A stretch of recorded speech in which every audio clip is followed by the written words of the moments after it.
Hello, this is Katie, and you have clicked on my video for adding thread whilst seed beading. So it's an essential skill. We all need it when we're seed beading because we literally cannot work with the lengths of thread that we need for an entire project. So we need to be able to add thread. Now, there are lots and lots of different ways to add thread. Some ways are good, some ways are bad. Whatever works for you, I think, is the way. So this is the way that works for me. I've tried lots and lots of different ways. If you don't like this method, you can go find a different one. Give it a try. I'm not saying this is the way to add thread for everybody. Everybody works differently, so find what's right for you, but I hope this is helpful to the most of you. And don't forget, if you've clicked on my video, thank you so much for joining me. I really do appreciate every single view, like and subscribe. So if you'd like to like and subscribe, please do, just down below there. And don't forget to click the bell on subscribe and select all. I really do appreciate every single person that supports me in this. You can also buy me a coffee. The link for that is also down below, and I would really appreciate that too. And you'll be supporting my channel and me making more videos in the future. So I'm going to change colour here so you can see where things have happened. So you can see I like to stop it in the middle of a row, not on the end of a row.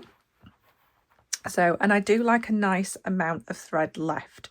So this is a little bit too long, but sort of a good 20 to 30 centimetres of thread left. I know that sounds like a waste, but I'd like a good secure finish. So this is my piece that I've been making. I've got my needle attached still to that thread, and then I pick up a new thread. So this is a short piece because this is just a demo piece, but whatever length of thread you feel comfortable is fine. You don't have to work with meters and meters of thread. If you find it comfortable working with a shorter length, that's absolutely fine. So this is the way that I do it. I can't even remember where I learned it, but this is the way that I do it, and it works for me. So this is my other thread. I've got two different colours, so I'm hoping you'll be able to see it. So this is my new piece of thread, and what I'm going to do is I want a nice little decent tail, and then I'm going to create a loop. So I'm just going to create a slip knot. So I've got a nice decent length of tail, so that's probably about 10 to 12 centimetres, and then I'm just going to pop a loop up through that loop with the working thread.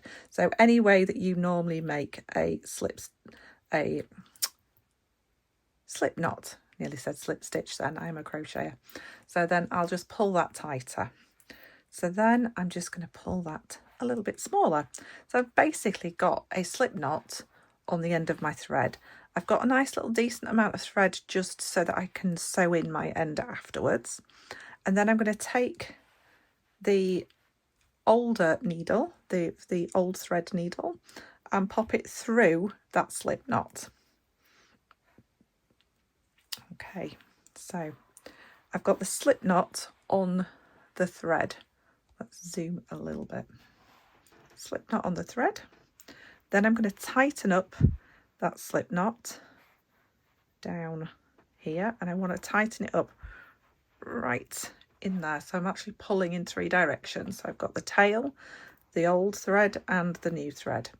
And then once I've done that, and that knot is sat down here, I'm just going to start beading again with the new thread. I'm ignoring all the other threads. So I'm just going to pick up, and like I said, I'm going to change colour because you can then work out exactly where I change threads. And I've got a different colour of thread. So I'm just going to continue my peyote.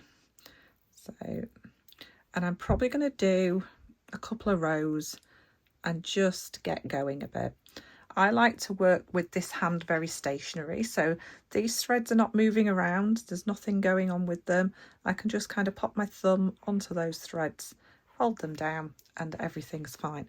So I'm just going to build up this peyote, just a few more rows, and I will join you back, and then I'll show you what we do with those ends. So I've just built that up a little bit. We can see this is where the threads are coming out. That's where the new thread and the new colour started. So I'm just going to thread the needle of the new colour. So when I thread a needle, I've done this in videos before. Let's just get it where we can see it. What I tend to do is I will run my fingernail across the thread a few times just to kind of flatten it a little bit. This is £10 wildfire, is it? Yeah, £10 wildfire thread. And I'm just going to, I offer up the needle to the thread and hopefully it will just go straight on. I find that's the easiest way.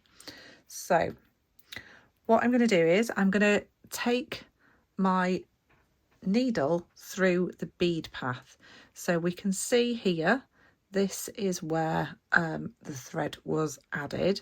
This is the new thread. So I'm going to work into the old side with the new thread, and then I will work into the new side with the old thread, and it just kind of crosses it over. So you do need to follow the bead path. So you're going up, you probably need to go one bead at a time, and you're just going to go making sure your threads aren't crossing. Some people like to knot it as well just before they start going. I don't feel the need to unless I feel like it's a very fragile connection. As long as you are going up and down, following bead paths and not diverting away from bead paths, everything will be fine.